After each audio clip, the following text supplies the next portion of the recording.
Բարի երեկո, Ազատության ուղիղ եթերում լրատվական կենտրոնն է, դիտեք այս ծրագրում։ Սարսափելի ավտովթար Շիրակի մարզում 6 զոհ կա, 2-ը երեխաներ։ Թոքերի ծանրագույն սալջար, ծանր շնչական անբավարարություն, կոնքի կոտրվածք, սրտերի կոտրվածք։ Հայաստանյան քաղաքասարակության պատվիրակությունը դարձյալ Ադրբեջանում է, տեղի փորձագետների հետ քննարկում է խաղաղությունը։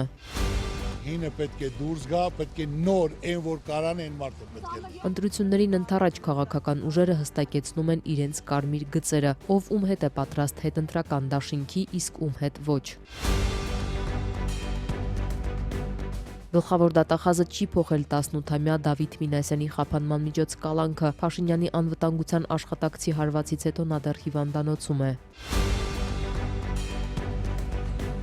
Միացյալ Նահանգների եւ Իրանի պատվիրակությունները կհանդիպեն Պակիստանում հնարավոր խաղաղությունը քննարկելու։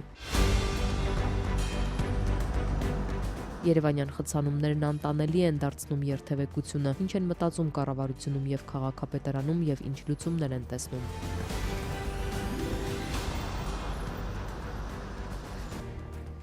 Նախ վերջին տեղեկությունները Շիրակում տեղի ունեցած սարսափելի ավտովթարի մասին։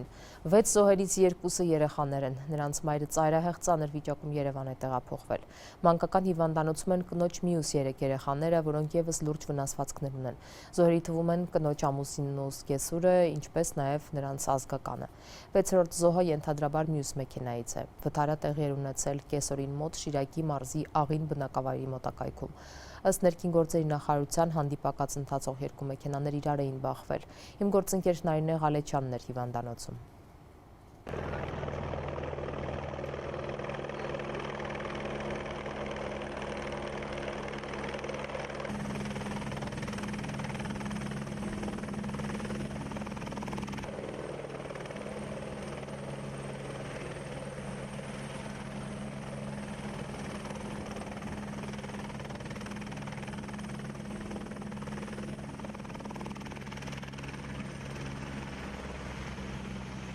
Սանավիացիայի ուղղաթիռը քիչ առաջ Էրեբունի բժշկական կենտրոն տեղափոխեց Շիրակի մարզում խոշոր վթարի հետևանքով տուժածներից մեկին։ Մեր տեղեկություններով տուժածը երիտասարդ կին է։ Ընդհանուր առմամբ այսօր Շիրակի մարզում տեղի ունեցած խոշոր ավտովթարից 6 մարդ է մահացել, որոնցից 2-ը երեխաներ են։ Եվս 3 երեխայի տեղափոխել են Երևանյան բժշկական կենտրոն։ Այս կնոջ առողջական վիճակը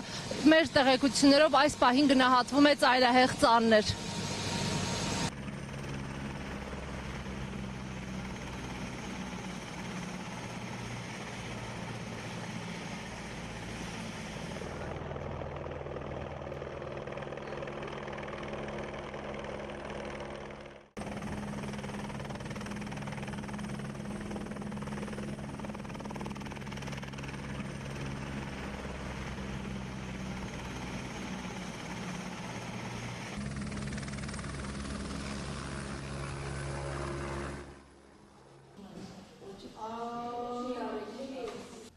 Պարոն Մուրադյան, ինչ վիճակում է 28-ամյակին, այնտեղ ինչ բուժօգնություն են ցուցաբերել, հիմա այստեղ ինչ է արվում եւ այս պահի դրությամբ շանսերը ապրելու։ Բուժառուն մեզ մոտ է տեղափոխվել Գյումրի բժշկական կենտրոնից սանավիացիայի միջոցով, այնտեղ ընդունվել է վթարից հետո, հետազոտվել է, անցկացվել է արհեստական շնչառության սարքին եւ ծանր իրավիճակով տեղափոխվել է մեզ մոտ։ Մեզ մոտ հիվանդին մենք կրկնակի հետազոտել ենք, ունենք համակցված բավականին բարդ վնասվածքներ, գանգուղային ծանր վնասվածք, կրծքավանդակի սալջար, թոքերի վնասվածք, ունենք կոնքի կոտրվածք եւ ունենք ձախ ստորին վերջույթի բավականին լուրջ վնասվածք, խորը վերքով, ոսկորի կոտրվածքով։ Ինքը անգիտակից իրավիճակում է, արհեստական շնչառությամբ է, կյանքին սպառնացող բավականին լուրջ վտանգով, տվյալ պահին շարունակվում են մեր հետազոտությունները եւ պայքարում ենք կյանքի համար։ Իսկ մինչ այդ Գյումրիում աշխատում էր իմ գործընկեր Սաթենիկ Կաղզվանցյանը, նա Գյումրի բժշկական կենտրոնի բակում հետևել է բժիշկների եւ սանավիացիայի անձնակազմի աշխատանքներին։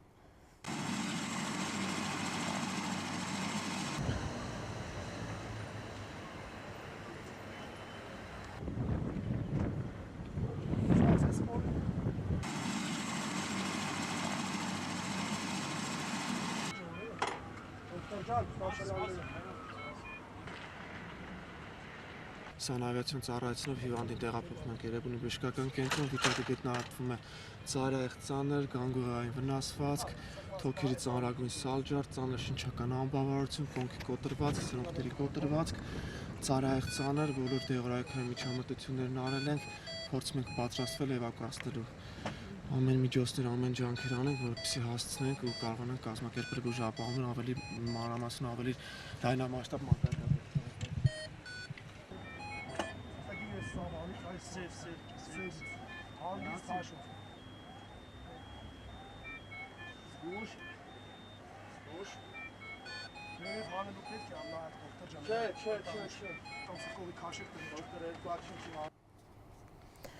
Հայաստանյան 20 հոգանոց պատվիրակությունն այսօր ցամաքային սահմանով Տավուշի կողմից Ադրբեջան է ժամանել, որտեղ մինչև ապրիլի 12-ը խաղաղության կամուրջ նախաձեռնության շրջանակներում կանցկացվի երկկողմ կլոր սեղան։ Ադրբեջանի եւ Հայաստանի քաղաքացիական հասարակության ներկայացուցիչների հանդիպման օրակարգում են խաղաղության գործընթացի ներկա իրավիճակը, խաղաղության կամուրջ նախաձեռնության մասնակիցների իրենց երկրներում գործունեությունը, ինչպես նաեւ տարածաշրջանում տիրող իրավիճակը։ Սա հայկական կողմի երկրորդ այցն է Ադրբեջան, երկու անգամ էլ ադրբեջանցիներն են եղել Հայաստանում։ Նախորդ անգամ հայաստանցի փորձագետներին չէր հաջողվել հանդիպել ադրբեջանական բանտերում պահվող հայերի հետ։ Արդյոք այս անգամ կփորձեն կամ արդյոք Ադրբեջանի իշխանությունները կթույլատրեն, պարզ չէ։ Ադրբեջանում երկարատև ընդդուպցմա ազատազրկման դատապարտված հայերին իր էստոնացի պաշտոնակցի հետ մամուլի ասուլիսի ընթացքում անդրադարձել է Հայաստանի արտգործնախարարը։ Արարատ Միրզոյանն ասել է Երևանի տեսակետը նույնն է, նրանք պետք է ազատ արձակվեն, սակայն գերիների հարցով դեռ նորություն չկա։ Գիտեք, այս հարցում մեր դիրքորոշումը մշտապես նույնն է, մենք կարծում ենք, որ խաղաղությունը, որ հաստատված է, իհարկե հետագա ինստիտուցիոնալացման կարիք ունի ակնհայտորեն, խաղաղությունը կա, մենք դրա պտուղները վայելում ենք եւ միևնույն ժամանակ մենք հասկանում ենք, որ այս խաղաղությունը նոր է, խնամքի կարիք ունի, հոգատարության կարիք ունի, կամ բազմաթիվ հարցեր, որոնք լուծվել են, ընդհանուր մինչև Ադրբեջանի տարածքով հայկական բեռների, Հայաստան նախատեսված բեռների ուրեմն տարանցումը կամ նույն երկկողմ առևտուրը, որ արդեն կա եւ որը կարծում ենք, որ կզարգանա, ցավոք սրտի եւ հասկանալիորեն բոլոր հարցերը չեն, որ լուծված են եւ ձեր նշածը իհարկե այդ հարցերից ամենազգայունն է թերևս մեր հասարակության համար։ Այո, ցավոք սրտի դեռ Բաքվում կան գերիներ, կան պահվող անձինք եւ կարծում ենք մեր դիրքորոշումն այսինքն որ առաջ այս մարդիկ պետք է ազատ արձակվեն եւ մենք վստահ ենք, որ նրանց ազատ արձակումը կգա միայն ամրապնդելու հաստատված խաղաղությունը։ Մենք շարունակում ենք մեր երկխոսությունը Ադրբեջանի հետ այս թեմայով, անշուշտ սա մեր օրակարգի ամենաառաջին հարցերից մեկն է։ Մենք շարունակում ենք այս մասին խոսել նաեւ միջազգային գործընկերների հետ, այո, ինչպես նկատեցիք, Կարմիր խաչի գործունեության ավարտը Ադրբեջանում էլ ավելի է բարդացրել իրավիճակը այս առումով, իսկ համաձայնում ենք, որ խնդիրը կա եւ շարունակում ենք մեր ջանքերը։ Նորություն չկա, այս այն հարցն է, որ երբ որ նորություն է լինում, անմիջապես ամբողջ հասարակությունը իմանում է, նորությունը միակ է այստեղ կարա լինի նոր խմբի ուրեմն ազատ արձակում։ Արարատ Միրզոյանն ասուլիսի ընթացքում խոսել է նաև թրիփից, նշել է, որ նահանգների հետ այս ծրագրի ուղղությամբ աշխատանքները շարունակվում են, հնարավոր գործընկերներ են դիտարկում, ըստ արտգործնախարարի նաև Մերձավոր Արևելքի երկրներն են հետաքրքրված ծրագրով, բայց կոնկրետություն դեռ չկա։ Շնորհակալություն, իսկապես չնայած աշխարհում եւ մեր մեծ տարածաշրջանում ընթացող ուրեմն ոչ այնքան բարենպաստ, եթե մեր ձևակերպենք գործընթացներին, Հայաստանի եւ Ամերիկայի միջև երկկողմ աշխատանքները թրիփի իրագործման ուղղությամբ շարունակվում են։ Ես առիթ ունեցել եմ ասելու, որ հիմա դեռ փաստաթղթային փուլն է աշխատանքների եւ ըստ էության միջպետական պայմանագրի համաձայնեցման փուլում են գտնվում, մենք մտքերը եւ դիրքորոշումներ առանձին հարցերի շուրջ անընդհատ ենք փոխանակում ամերիկյան վարչակազմի ներկայացուցիչների հետ, հուսանք, որ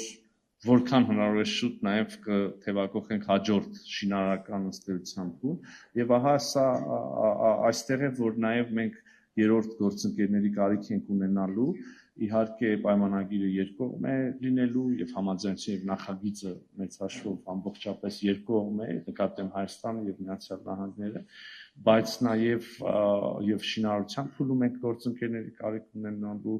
եւ ըստ էության ամենայն հավանականությամբ նաեւ այդ համակարգերի կառավարման փուլում կան գաղտնիք չի սա որքան էլ որ երկկողմ նախագիծ է, բխում է եւ համապատասխանում է բազմաթիվ երկրների շահերից, սկսած Չինաստանից, վերջացրած Պորտուգալիայով,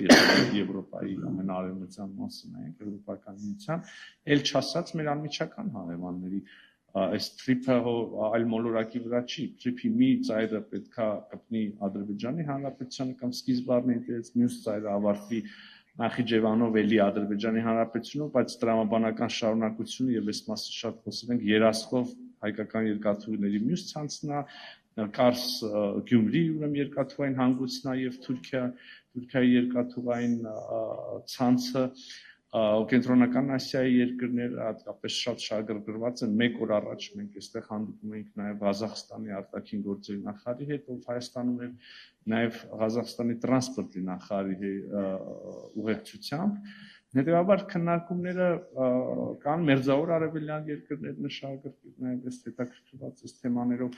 առայժմ որևէ կոնկրետ բան չկա, որ ես կարող եմ կիսել նաև հանրության հետ։ Ապրիլի 10-ը Մարաղայի զոհերի հիշատակի օրն է։ 1992 թվականի այս օրը, ապա նաև ապրիլի վերջերին Մարտակերտի շրջանի Մարաղա բնակավայրը ենթարկվեց ադրբեջանական բանակի եւ քաղաքացիական անձանց հարձակմանը։ Մարդկանց տանջամահ անելուց եւ ողջակիզելուց հետո ադրբեջանցիները կողոպտեցին եւ հրկիզեցին գյուղը։ Զոհվածների հիշատակին նվիրված խաչքարը սակայն մինչ օրս տեղ չի գտել Ծիծեռնակաբերդի բարձունքում, Գանձակի, Բաքվի, Սումգայիթի ջարդերի հուշակոթողների կողքին։ Գանձակի խաչքարն է տեղադրված, Բաքվի ջարդերի նվիրված խաչքարն է զոհերի, Սումգայիթ եւ մենք այստեղ տեղադրել ենք Մարաղայի անմեղ զոհերին նվիրված խաչքարը։ Մարաղայի կոտորածի անմեղ զոհերի հիշատակի խաչքարը պատրաստ է, բայց միայն դրա մակետն են Ծիծեռնակաբերդի բարձունք հասցնում։ 34 տարի առաջ այսօրը վաղ առավոտյան ադրբեջանական զինուժը մտավ Մարտակերտի շրջանի այս գյուղն ու զանգվածային ջարդ սկսեց։ Շուրջ 5 տասնյակ խաղաղ բնակիչներ, մեծ մասը կանայք, երեխաներ խոշտանգվեցին ու սպանվեցին։ Տասնյակ հայերի որպես պատանդ անհետ տարան։ Արցախի հանրային հեռուստատեսության արխիվում են ականատեսների վկայությունները։ Թուրքերը եկան կոտորել, թե կացնով, թե ես իմ մաշարով։ Մտածեցի կարող է վիրավորը օգնեմ, սակայն պարզվեց, որ նա սպանված է անմարդկային ձևով, գլուխը չկա։ Իմ հոր եղբորս երեքինը իմ օրս չկար եւ իրար նման շատ էր, որ անհայտ է միշտ օրս։ Խաղաղ բնակիչներին չարչարանքներով սպանելուց հետո ադրբեջանական զինուժը կողոպտեց, ապա վառեց գյուղը։ Մարաղայի կոտորածն իրագործած հրամանատարին ազգային հերոսի կոչման արժանացրեց Բաքուն։ 10 ապրիլի 92 թվականի առավոտ 8:30 եմ ես ստացել առաջի զանգը Մարաղայից։ Ընդդեմ իրավական կամայականության կազմակերպության նախագահ Լարիսա Ալավերդյանն ասում է, Մարաղայի կոտորածներով զբաղվում է հենց առաջին օրից արդեն 34 տարի։ Վկայությունների հաստափոր փաթեթը ՄԱԿ-ի մարդու իրավունքների խորհրդին է ուղարկել դեռ 90-ականներին։ Մարաղայի ջարդերը սակայն ըստ նրա անհրաժեշտ իրավական ու քաղաքական գնահատական չեն ստացել։ 7 տարի առաջ Մարաղայի նախկին բնակիչները դիմել էին Ծիծեռնակաբերդի բարձունքում Գանձակի, Բաքվի, Սումգայիթի ջարդերի հուշակոթողների կողքին Մարաղայինն էլ տեղադրելու խնդրանքով։ Ցեղասպանագետ Լիլիթ Մարտիրոսյանը շեշտում է, որևէ գերատեսչությունում ոչ չեն ասել։ Չի եղել գետ-մեկ գերատեսչություն, որ մենք չդիմենք։ Ճարտարապետ հեղինակ պարոն Քալաշյանը նույնպես տվել է դրական եզրակացությունը։ 2 տարի առաջ էլ կրթության նախարարությունից են ստացել դրական եզրակացություն։ Համաձայն են, որ այս կոթողների ձախակողմյան հատվածում տեղադրվի Մարաղայի կոտորածի անմեղ զոհերի հիշատակի խաչքարը։ Գերատեսչությունից առաջարկել են, որ այն նման լինի հին ջուղայի խաչքարերին։ Այդպես էլ արել ենք, ասում է ցեղասպանագետ Լիլիթ Մարտիրոսյանը, բայց անցյալ տարի, երբ Էդիտա Գզոյանը դեռ Ցեղասպանության թանգարան ինստիտուտի տնօրենն էր, պարզվեց համաձայնությունների փուլը ավարտված չէ։ Էդիտա Գզոյանը մեզ տեղեկացրեց, որ ինքը պետք է քննարկի այդ հարցը արտաքին գործերի նախարարության ղեկավար մարմինների հետ, բայց ես նշեմ, որ 2020 թվականին, 21 թվականին ես խոսել եմ եւ բարձրաձայնել եմ այս խնդիրը արտաքին գործերի նախկին նախարար Զորաբ Մնացականյանի հետ, ինքը որևէ առարկություն չուներ։ Ինչու պետական մարմինները իրար հետ ինչ է, խռով են, ինչ են, այսինքն մենք պետք է շարունակենք։ Էդիտա Գզոյանը հիմա Թանգարան ինստիտուտի տնօրենը չէ, նա հեռացավ աշխատանքից վարչապետ Փաշինյանի ցուցումով։ Կառավարության ղեկավարը սադրանք էր որակել այն, որ Գզոյանը Արցախի վերաբերյալ գրքեր էր նվիրել Միացյալ Նահանգների փոխնախագահին։ Գլխավոր մեղադրանքը կառավարությունը փակել է Արցախի հարցը, իսկ պետական հիմնարկի ղեկավարը շարունակում է այն։ Այսօր Թանգարան ինստիտուտի ժամանակավոր պաշտոնակատարի հետ փորձեցին հանդիպել Լարիսա Ալավերդյանն ու Լիլիթ Ստեփանյանը, հիշեցնելու թե ինչ օր է այսօր ու ճշտելու, երբ ի վերջո կտեղադրվի խաչքարը։ Ասեն ինչ է նշանակում չընդունել նույնիսկ 5 րոպե։ Հրաչյա Թաշչյանը հորդորեց իր հետ հանդիպման ներկանալ նախորոք պայմանավորվելուց հետո, այսօր շտապում է։ Այդ հարցի ձգձգումը նշանակում է, որ այս իշխանությունները ավելի շուտ այս վարչակազմը ուղղակի քողարկում է կամ պարզապես մերժում է այն հանցավոր գործողությունները, որոնք տեղի են ունեցել Մարաղայում։ Ընդդեմ իրավական կամայականության կազմակերպության ղեկավարը վստահ է Մարաղայի ջարդերի վերաբերյալ հիշատակումները հուշակոթողը չեն կարող փչացնել խաղաղության մթնոլորտը։ Հակառակը, ասում է, անցյալի հանցագործությունների ընդունումն է իրական խաղաղության ճանապարհը։ Էդ ինչ է, հոլոկոստի մասին բոլորը լռում են, մերժում եմ այդ կներեք տնավարի այդպիսի վերաբերմունքին։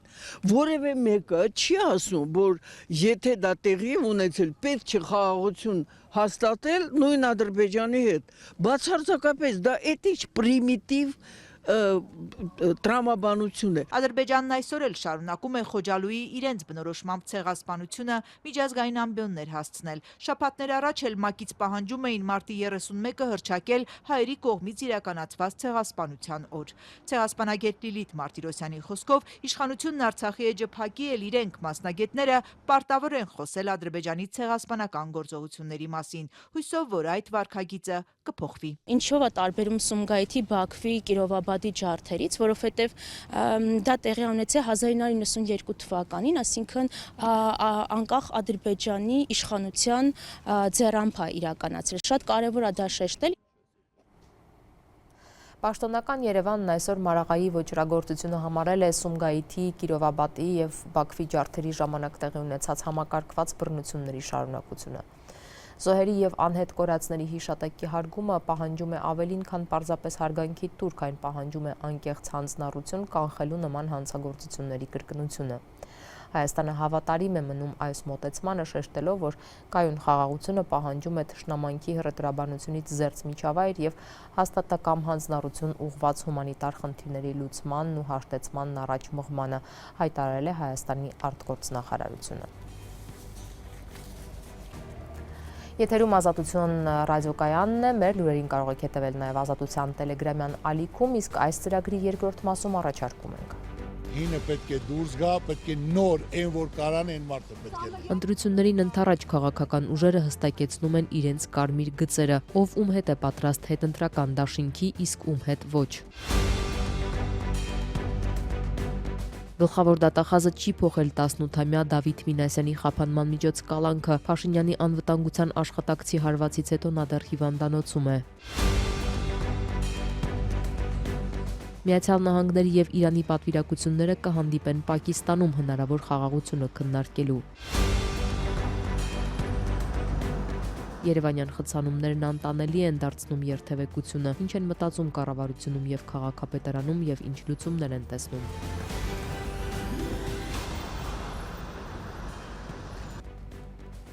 Միջազգային գլխավոր թեման շարունակում է մնալ Իրանը։ Միացյալ Նահանգների, Իսրայելի և Իրանի միջև հրադադարի հաստատումից հետո Պակիստանում ԱՄՆ-Իրան բանակցություններ պետք է տեղի ունենան, բայց թե որքանով դրանք տևական խաղաղություն կբերեն, հայտնի չէ։ Միացյալ Նահանգները դժգոհ է Հորմուզի նեղուցով նավթի անարգել անցումն ապահովելու հարցում Իրանի գործողություններից,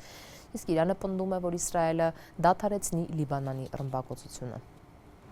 ԱՄՆ փոխնախագահն ուղևորվել է Պակիստան, որտեղ վաղը Իրանի ներկայացուցիչների հետ կբանակցի պատերազմը դադարեցնելու շուրջ։ Մեկնելուց առաջ Ջեյդի Վենսը հայտարարել է, որ անհամբեր սպասում է հանդիպմանը եւ վստահություն հայտնել, որ բանակցությունները դրական կլինեն։ Եթե իրանցիները պատրաստ են անկեղծորեն բանակցել, մենք անշուշտ պատրաստ ենք օգնության ձեռք մեկնել, այնպես որ մենք փորձելու ենք դրական բանակցություններ վարել։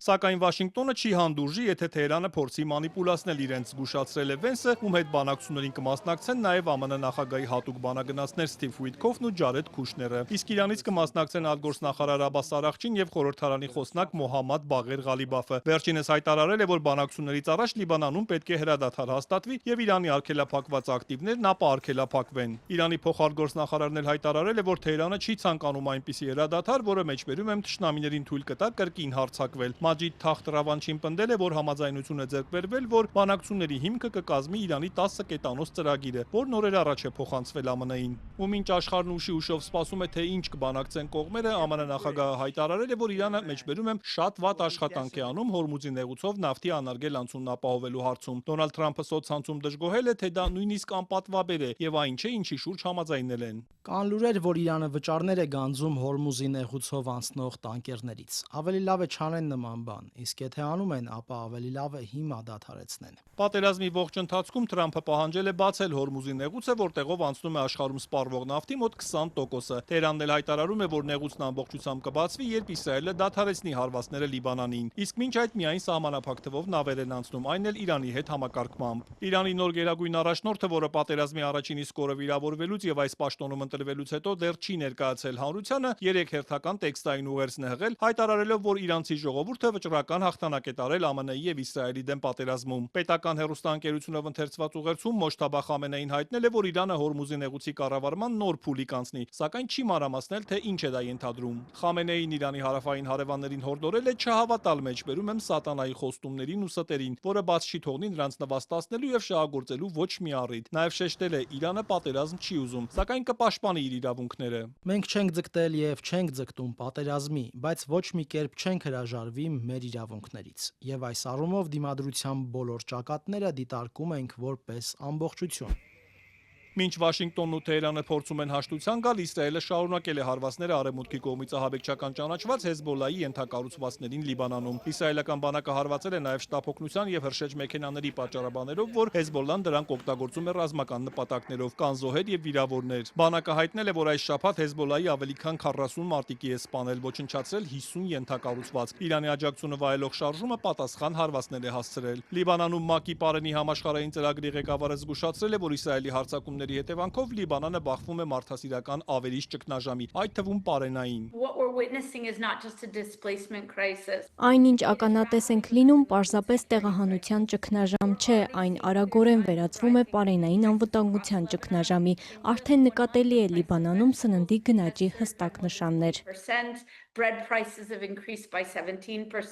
Իսրայելի վարչապետը հայտարարել է, որ Լիբանանում հրադադար չկա եւ չի լինի, մինչեւ վստահ չլինեն, որ վերականգնել են իսրայելցիների անվտանգությունը։ Բենյամին Նեթանյահուն նաեւ ասել է, թե հաշվի առնելով ուղիղ բանակցելու Լիբանանի բազմաթիվ խնդրանքները, 3 կառավարությանը հանձնարարել է հնարավորինս շուտ բանակցություններ սկսել։ Երկու նպատակի հասնելու համար։ Առաջինը Հեզբոլլայի զինաթափումն է, երկրորդը Իսրայելի եւ Լիբանանի միջև պատմական կայուն խաղաղության համաձայնագիր կնքելը։ Ֆրանս պրես գործակալության տվյալներով Իսրայել-Լիբանան բանակցությունները կանցկացվեն հաջորդ շաբաթ Վաշինգտոնում։ Օրը եւ ժամը սակայն դեռ հայտնի չէ։ Լիբանանի նախագահի աշխատակազմի բարձրաստիճան պաշտոնյան հայտարարել է, որ բանակցություններին կմասնակցեն, սակայն պայմանով, որ մինչ այդ հրադադար հաստատվի։ Հայաստան վերադառնանք հունիսի 7-ի ընտրություններին ընդառաջ քաղաքական ուժերը հստակեցնում են իրենց կարմիր գծերը։ ԲՀԿ առաջնորդ Գագիկ Ծառուկյանն օրինակ բացառում է հնարավոր համագործակցությունը թե վարչապետ Նիկոլ Փաշինյանի, թե Հայաստան դաշինքի առաջնորդ երկրորդ նախագահ Ռոբերտ Քոչարյանի հետ։ Սամվել Կարապետյանի ուժից ասում են հետընտրական համագործակցության հարց չեն քննարկել։ Հինը պետք է դուրս գա, պետք է նոր այն որ կարան այն մարդը պետք է լինի։ ԲՀԿ առաջնորդ Գագիկ Ծառուկյանը հայտարարում է իշխանության հետ հետընտրական կոալիցիա չի կազմի։ Հայաստան դաշինքի առաջնորդ նախկին նախագահ Ռոբերտ Քոչարյանի հետ նույնպես, եթե անգամ դա լինի Նիկոլ Փաշինյանին հեռացնելու միակ տարբերակը։ Սամվել Կարապետյանի դեպքում քննարկման թեմա տեսնում է։ Եթե Քոչյանը պետք է լինի վարչապետ, ոչ։ Իսկ եթե Սամվել Կարապետյանը կամ Կարեն Կարապետյանի որդին, Ուրեմն մենք դա կքննարկենք։ Ինչու՞ չի համագործակցի Քոչարյանի հետ, չէ՞ որ տարիներ շարունակ համարվել է Քոչարյանի մտերիմ գործարարը։ Իսկ Քոչարյանի շատ թիմակիցներ իրենց քաղաքական գործունեությունը ԲՀԿ-ի հետ շարունակեցին, երբ նա հեռացավ նախագահի պաշտոնից, նույնը նաև հիմա։ Հայաստան դաշինքի որոշ նախկին ու ներկա անդամներ ԲՀԿ ընտրական ցուցակում են։ Մարդիկ հոգնել են։ Սա է Գագիկ Ծառուկյանի բացատրությունը, որը 2 տասնամյակից ավելի քաղաքական գործունեություն է ծավալում, լինելով մեծահարուստ գործարար։ Չնայած մեկ անգամ Սերժ Սարգսյանի նախագահության տարիներին հայտարարեց քաղաքականության էջը փակելու մասին, բայց էլի որոշեց բացել։ Ինքը իր արել է, արդեն թող ինքը հանգստանա, նոր դեմքեր լինեն, նոր մոտեցում լինեն։ Շնորհակալություն, ստեղծություն։ Ձեր անունն էլ կարեք չգրեք, ցուցակում։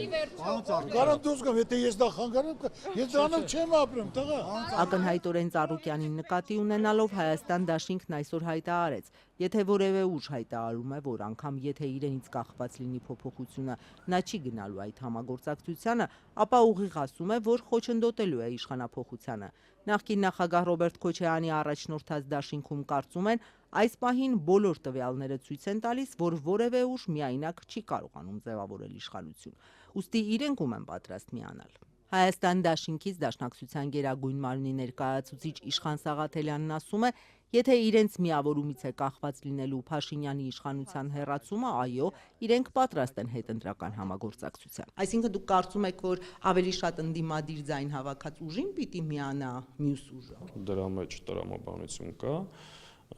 եւ մենք ձգտում ենք առավելագույնը, ինչպես մնացած բոլոր ուժերը։ Բնականաբար մենք պայքարելու ենք առավելագույն ՔՎ-ի համար։ Սամվել Կարապետյանի ուժից հավաստիացնում են, որ հետընտրական համագործակցության հարց չեն քննարկել։ Հաշվի առնելով, որ մենք 50+1-ի ռեալ հավակնորդ ենք, այլ տարբերակ չենք քննարկում։ Ընտրողները գնան ընտրատեղամաս, կատարեն իրենց ընտրությունը, որից հետո արդեն պարզ կլինի, եթե Աստված միարասել լինի այդ սցենարը, քննարկվի այդ ժամանակ։ Պատերազմի եռագլուխ կուսակցությունը հագնելու է ժողովրդի պատին։ Վերընտրության ձգտող վարչապետը նախընտրական այս փուլում հիմնականում անդրադառնում է Սամվել Կարապետյան, Ռոբերտ Քոչարյան, Գագիկ Ծառուկյան եռյակին։ Ընտրություններին մասնակցելու հայտ ներկայացրած այս գործիչների ուժերին նա պատերազմի կուսակցություն է անվանում։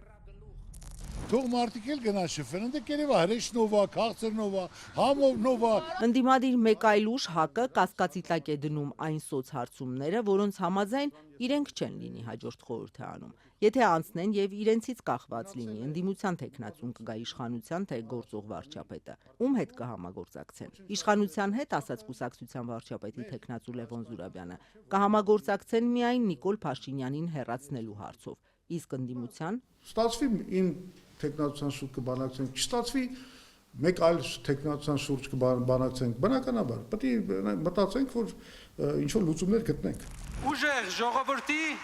ուժեղ լուծում։ Երկու ընդդիմադիր ուժերի նախընտրական ցուցակները գլխավորում են մարդիկ, որոնք հաղթանակի դեպքում նրանց վարչապետի տեխնացուները չեն։ Ուժեղ Հայաստանի առաջին համարը Նարեկ Կարապետյանն է։ Այս ուժը հայտարարում է իրենց վարչապետի տեխնացուն Սամվել Կարապետյանն է։ Խորհրդարանում մեծամասնություն վերցնելու պարագայում մտադիր են փոխել սահմանադրական արգելքը, որով կառավարության անդամը, այդ թվում վարչապետը, պետք է վերջին 4 տարում միայն Հայաստանի քաղաքացի լինի։ Սամվել Կարապետյանը մի քանի երկրի քաղաքացիություն ունի։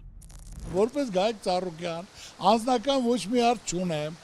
ոչ մի պաշտոնի հակում չունեմ։ ԲՀԿ նախընտրական ցուցակը Գագիկ Ծառուկյանն ինքը որոշեց առաջնորդել, բայց հայտարարում է, թե վարչապետ չի ուզում դառնալ։ 4 այլ տեխնացու ունի դեռ մտքում։ Անվանական ոչ մեկին խոս չեմ տվել։ Ով կարանի, ով այդ փորձ ունի, այդ ծանոթության տակ եւ իմ թիմը կհամաձայնվի այդ ազգանու հետ, նա էլ կլինի։ Ձեր տեխնացուի անունը կասեք, եթե դուք չեք ասում, ես 4-ից 2-ին փորձեմ ասել։ Մարտուն Գրիգորյան, Անդրանիկ Թևանյան, Երկուսն էլ բացառված են, ուրիշ։ Շնորհակալություն։ Ծաղկազարդի պատարագին Սուրբ Աննա եկեղեցում վարչապետի անվտանգության աշխատողի հարվածից վայր ընկնելուց հետո ուղեղի ցնցում եւ գանգուղեղային տրավմա ստացած 18-ամյա Դավիթ Մինասյանը դեռ հիվանդանոցում է եւ փաստաբանների փոխանցմամբ անգամ նստել չի կարողանում։ Դավիթ Մինասյանի նկատմամբ խափանման միջոցը դեռ կալանքն է։ Գլխավոր դատախազն էլ այսօր մերժել է կիրառել իր բացառիկ հնարավորությունը եւ փոխել այդ խափանման միջոցը։ Գլխավոր դատախազությունը մերժել է մոտ 2 շաբաթ անազատության մեջ գտնվող 18-ամյա պատանուն ազատ արձակել կալանքից։ Դավիթ Մինասյանի փաստաբաններն անցած շաբաթ էին դիմել գլխավոր դատախազին։ Աննա Վարդապետյանին խնդրել էին կիրառել իր բացառիկ լիազորությունն ու վերացնել կալանքը։ Վարդապետյանը սակայն այդ դիմումն ուղարկել էր կենտրոնի դատախազություն, որտեղ էլ մերժել են ազատ արձակել լուրջ հիվանդություններ ունեցող ու արդեն 1 շաբաթ հիվանդանոցում պառկած տղային։ Չի ունեցել գանգուղեղային տրավմա եւ դա ստացել է թիկնապայի հարվածից, այդ առավել քան ակնհայտ է։ Դատախազությունը ոչ միայն մերժել է ազատ արձակման միջնորդությունը, այլև պնդում է, թե ազատության մեջ պատանին կարող է թաքնվել կամ նոր հանցանք գործել եւ այս հարցով դիմել է վերաքննիչ։ Փաստաբաններն իրենց հերթին ակնկալում են, որ իրավապահները պատասխանատվության կկանչեն վարչապետի անվտանգության աշխատակցին։ Փաշինյանի մասնակցությամբ Սուրբ Աննա եկեղեցում տեղի ունեցած միջադեպի կադրերից երևում է, որ անվտանգության աշխատողը բռունցքով հարվածել է տղային այն ժամանակ, երբ վարչապետն արդեն հեռացել էր տարածքից։ Փաստաբան Լուսինե Մարտիրոսյանի փոխանցմամբ բժշկական հետազոտությունները հաստատել են, որ հենց այդ հարվածի հետևանքով Դավիթը ստացել է փակ գանգուղեղային տրավմա, ուղեղի ցնցում եւ աչքի վնասվածք։ Ինչն էր կանխում անվտանգության աշխատակիցը։ Ինքը հեռացել էր։ Ինքը արդեն այդտեղ չէր։ Դավիթ Մինասյանը որևէ գործողություն չի կատարում։ Դավիթ Մինասյանը կանգնած է եղել, երբ անվտանգության աշխատակիցը հարված է հասցրել։ Փաստաբանները դեռ անցած շաբաթ են այս տեսագրությունն ուղարկել քննչական։ Իրավապահները սակայն չեն հայտնում, արդյոք քննում են անվտանգության աշխատողի դրվագը, թե միայն երկվորյակ եղբայրներին ու հասարակական գործիչ Գևորգ Գևորգյանին են մեղադրում Սուրբ Աննա եկեղեցում օրենք խախտելու համար։ Երկու տեսագրություն կա։ Մի դեպքում ինչ որ ձեռքի շարժում, մյուս դեպքում փաստ հարված, բռունցքով հարված։ Մի դեպքում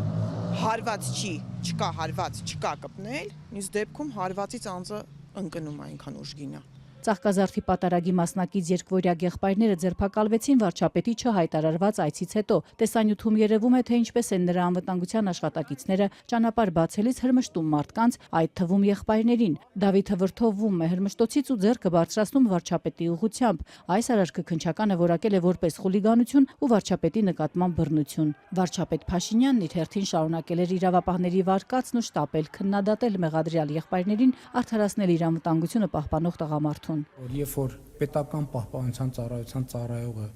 տեսնում է, որ իր պահպանյալին վտանգ է սպառնում, ինքը կարող է ուժ գործադրել, ինքը կարող է հարվածել, ինքը կարող է ուժ գործադրել, Աստված չանի սուր իրավիճակներում կարող է զենք գործադրել, բայց հետո երբ որ այդ աշխատանքը չանի, այդ պետական պահպանության ծառայողի աշխատողի դեմ է քրեական գործառույցվելու, ինքը կարող է հայտնվի բանտում իր ծառայական պարտականությունները չկատարելու համար։ Վարչապետը միաժամանակ պնդել էր, թե իր անվտանգության աշխատողի գործադրած բռունցքի հարվածից տղան վնասվածք չի ստացել։ Այնց է հարվածել, որ նույնիսկ մարմնական վնասվածքներ բան չեն ստացել։ Կարող էր ցանկացած մարմնական վնասվածք ստանալ։ Բայց իր ծառայության իմաստն այն է, որ երբ որ կա հարցակում կամ հարցակման վտանգ, ինքը գործի։ Արդյոք սա իրավապահներին ուղղորդող արտահայտություն չէ, որ այդպես էլ անվտանգության աշխատողը չի պատժվի։ Այդ իմ մտավախությունն է, որը որ ես չեմ ուզում դառնա իրականություն։ Մեկ շաբաթ հիվանդանոցում ոստիկանների հսկողությամբ պահվող ավագ դպրոցի աշակերտի վիճակը շարունակում է մտահոգել փաստաբաններին, որոնք Դավիթի միակ այցելուներն են։ Քանի որ տղան կալանքի տակ է, արգելված է մյուսների տեսակցությունները եւ մանկուց մոր խնամքի տակ գտնվող ու հատուկ սննդային ու դեղորայքային ռեժիմով ապրող տղան մնացել է առանց խնամակալի։ Ուղեղի ցնցումից ու գանգուղեղային տրավմայից հետո սկսված ու չավարտվող գլխապտույտներն ու գլխացավերը չեն մեղմվում։ Անհանգստանում են փաստաբանները, որոնք հույս ունեն, որ վերաքննիչ դատարանը կանսա իրենց խնդրանքին ու ազատ կարձակի տղային։ Դեռ պարզ չէ, թե վերաքննիչը երբ կավարտի գրավոր քննությունը։ Երևանում երթևեկությունը խիստ դժվարացել է, անվերջ խցանումներ են արդեն անկախ ժամից եւ եղանակից։ Որն է վիճակի պատճառը։ Ամեն օր անհարմարությունների բախվող երևանցիներն իրենց վարկածներն ունեն։ Իսկ ինչ են մտածում քաղաքային իշխանություններն ու որ ամենակարևորն է արդյոք լուծումներ որոնում են։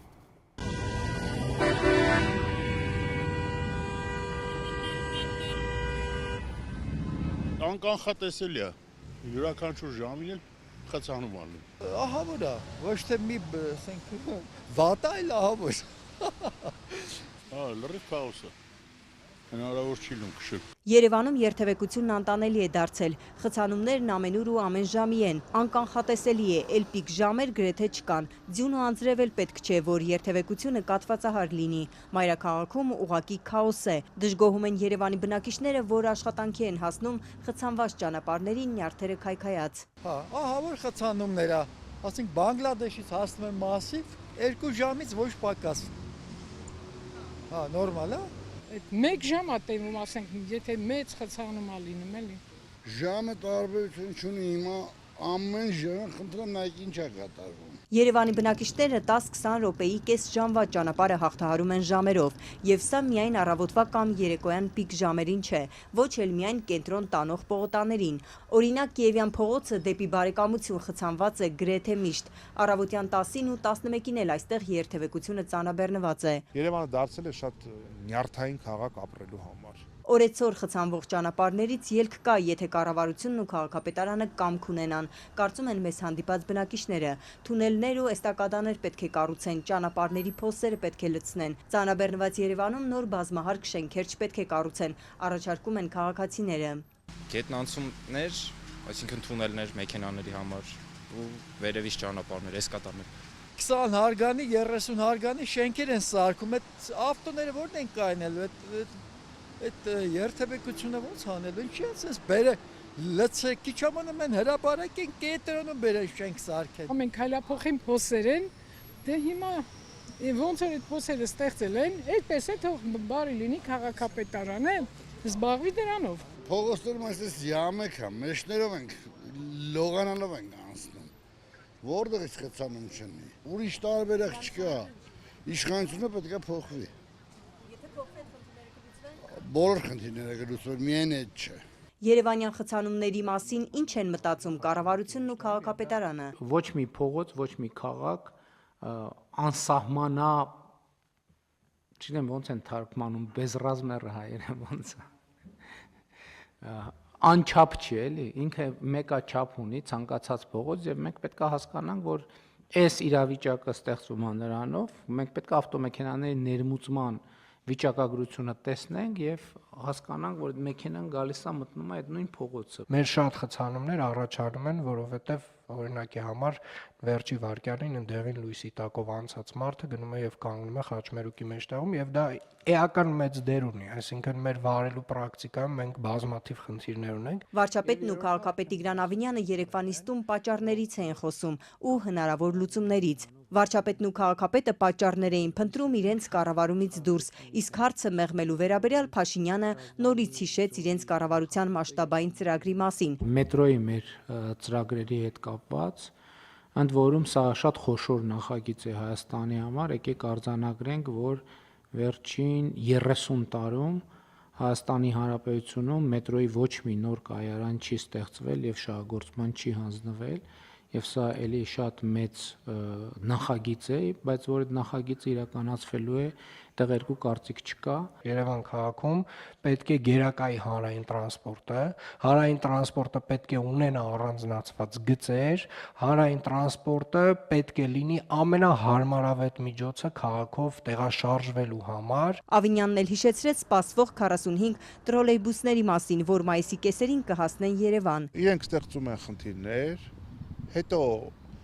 փորձում են գտնել լուծումներ, բայց արյուտես որ էլի հարկադրված են մեղավոր կարգել ուրիշներին։ Եթե Փաշինյանի իշխանությունն ուզում է խնդիրն իսկապես լուծել, թող քաղաքապետարանը դադարեցնի շինթույլտվությունները։ Իրենց նշած այդ ավտոմեքենաները ավելացել են, որովհետև բնակչության թիվն է ավելացել, ծանրաբեռնված Երևանում չդադարող շինթույլտվությունների պատճառով, ասում է Երևանի ավականու Մայր Հայաստան խմբակցության անդամ Մանուկ Սուքիասյանը։ Վերջին 5 տարում